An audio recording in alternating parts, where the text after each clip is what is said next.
It's that time, y'all.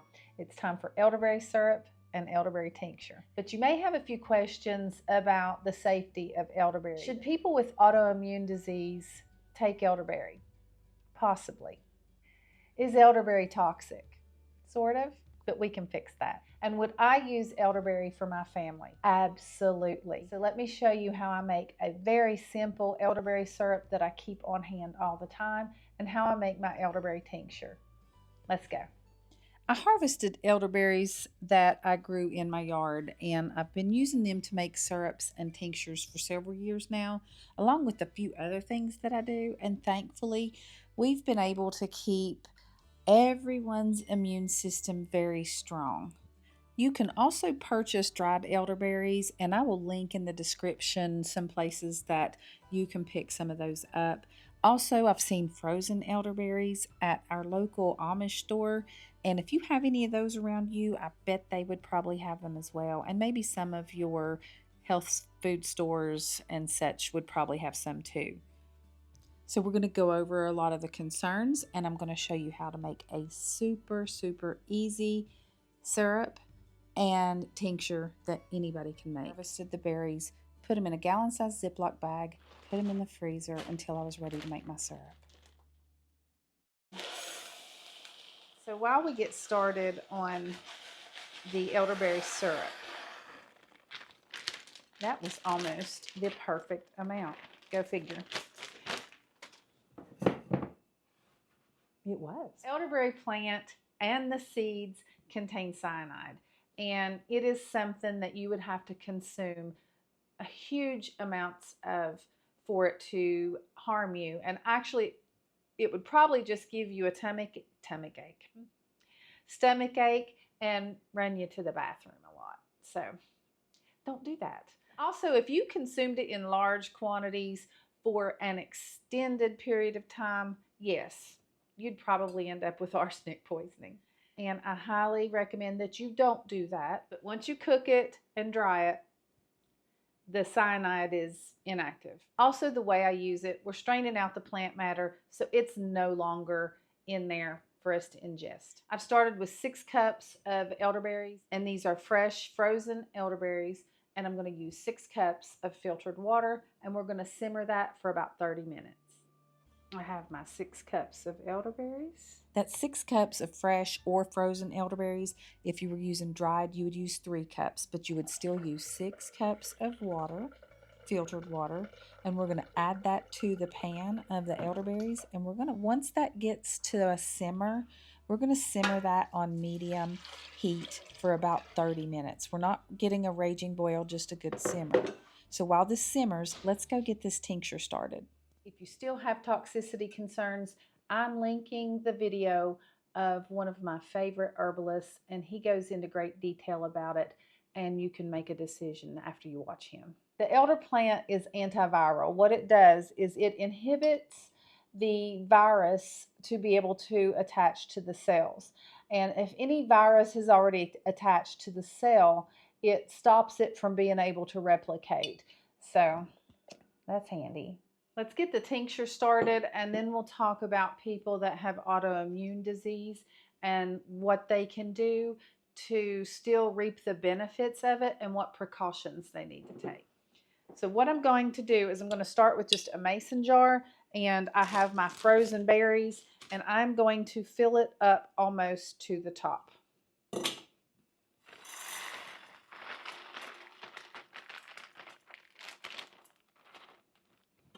And if you were using dried berries, I would fill it around halfway full. I've filled my mason jar up to here with elderberries, give or take. It's not that critical. And I have an 80 proof vodka. You could use 100 proof, would probably be ideal. I only had 80 proof on hand. The reason you would use 100 proof vodka is because it is already 50% water, 50% vodka. That allows it to draw out the properties from the berries that are water soluble and the properties that are soluble in the alcohol, so you get the best of both worlds. If you used a 190 proof alcohol, then you would have to weigh things out, add some water, do some math. This is just easier. So there you go. You can see put a little bit more.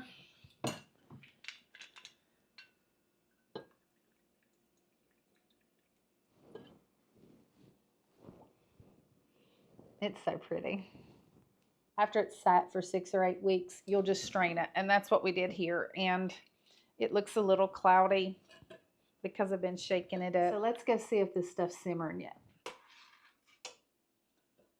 Let's talk about how the elder plant works so that we can make a good decision on how to dose ourselves, even if we have autoimmune disease. But this also affects all of us because the way the elder plant works, it stimulates our bodies to produce cytokines. And cytokines are the chemical that our bodies produce that go out and say, ooh, there's something in here we don't like, it's a virus, and it tells everybody, and it calls in all the other things, the white blood cells and all the things to come fight for our bodies. So that's how it works. Now, why is that a problem? Because someone with autoimmune disease, the cytokines are an immune modulating agent, and that could overreact the immune system and trigger an excess of white blood cells, and that results in an inflammation response that's called a cytokine storm. And that's what everybody says, take your elderberry syrup. Well, you need to understand that if your body is not used to having these cytokines stimulated, that's where you run into trouble with, say, your autoimmune disease, or even just your average individual. For instance, if you're already like day 3 of a full-blown flu and you've not already been taking a little bit of elderberry syrup and you just start taking it right then to help your flu, then that could also send you into a cytostorm and you'd actually end up feeling worse instead of better. It can overstimulate your immune system if not done correctly. So knowing that, I have figured out how I dose our family according to everybody's individual needs, and also how I dose according to, is someone actually already sick, or are just all their coworkers sick and we don't want to get it either. So I'll cover how I determine that here a little later, but first let's get this elder syrup mixed up.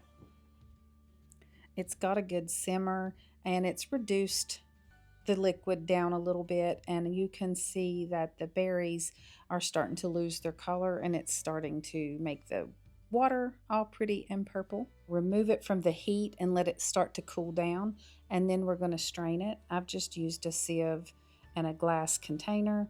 We're going to pour this off into this and gently smush out all the liquid.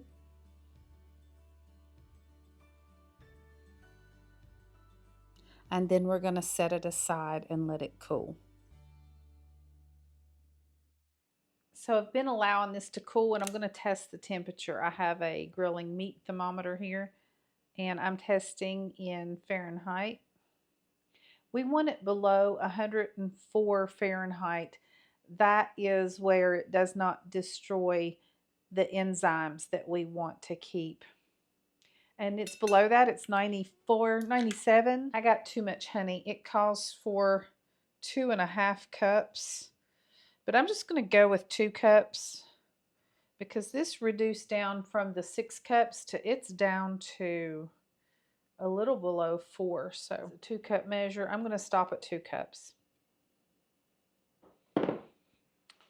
And we're just going to pour this in and let it dissolve. You could let it completely cool, no problem. The reason you want to let this cool is we're using raw honey, and it has enzymes and nutrients in it that are also so good for us. So we don't want to kill them off by pouring them into hot elderberry juice.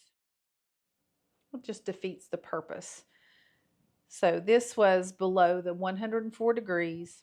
We're going to get this good and dissolved, and then we're going to pour it into our mason jars. I'm going to put this down because I'm probably make a mess.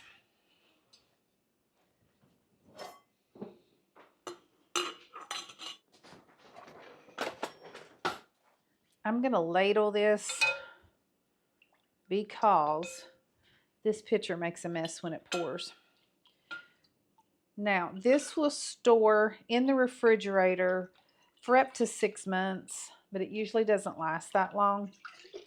We'll talk about dosage here in a minute. You can also make this up ahead of time and freeze it as well. But I'm telling you, this never lasts us. There's 2 of us, but if it's just you, you can freeze you some. Now, I actually freeze my berries, and then I can just whip this up all at once, and then you don't have all the expense of buying a lot of honey. You can do a little bit here and a little bit there. Honey's expensive, but it's worth it. Ooh, pretty. Now let's... Yay.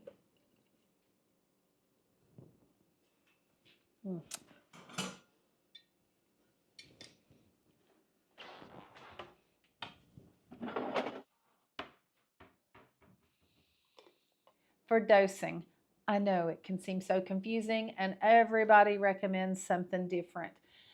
Some will say start taking it every day to keep your immune system built up. Others will say only take it if you feel the flu coming on or you start feeling bad. Now, with what we discussed before, the reason I don't do either of those methods is because we don't want to get everything overstimulated and end up in that storm. With the research that I have done for us is I plan to use this. We're going to take it 2 to 3 times a week. It'll probably end up about 2 times a week because, you know, you forget if you don't have it in a daily routine. But that way we have it in our system. So one of the ways you can go into a cytostorm is if you just start throwing this to your immune system, that gets it acting and busy and doing all its things it does. And that makes you more likely to go into a cytostorm. But if you have it a little in your system, your body's used to having it in there, you have kind of a baseline. So when you start feeling like a little something's coming on, you're getting that little or everybody at work is sick, or someone in your family comes home and they're sick, that is when you might want to start upping it to every day or taking it 2 or 3 times a day. So my solution is almost the same for someone that doesn't have autoimmune disease and someone that does, except the person who has an autoimmune disease, you just kind of monitor. If at 3 times a week you're starting to notice you have some inflammation, then back off and do it a couple times a week. If you're still getting a little inflammation, back off and do it once a week. As a preventative, we take 1 tablespoon 2 to 3 times a week, and if one of us starts to feel a little puny, or we've been exposed to someone sick, or if it's just going around real bad, we will take 1 to 2 tablespoons 2 to 3 times a day. If you are already full-blown into the flu, I would not recommend that you start taking elderberry, especially if you have not had it in your system. I don't care what anybody tells you. It's probably not a good idea. I also will be doing a tincture for a remedy if you are sick and you may be heading into like a cytostorm. So I'll have that coming out shortly. I'll also be doing some more things that I like to have on hand preparing for cold and flu season. One of the things we did back in another video was the elderflower video, and I did the elderflower in some oil. Well, I haven't strained it off yet.